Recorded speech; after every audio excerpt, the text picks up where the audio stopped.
జీవితం అంటే ఒక చదరంగం మామ.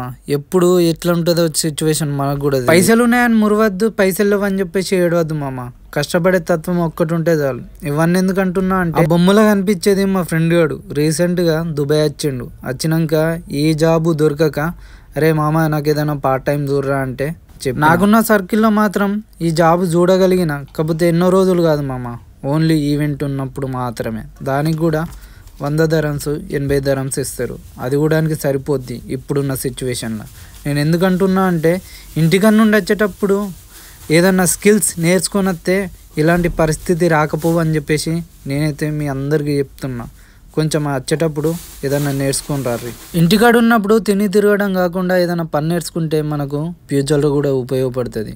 ఇక్కడికి వచ్చి బాధపడడం కన్నా ఏదైనా పని నేర్చుకొని ఒక 6 నెలలు వేస్ట్ అయినా సరే నేర్చుకొని వస్తే బాగుపడతారు అని చెప్పేసి ఒక ఉద్దేశంతో చెప్తున్నాను.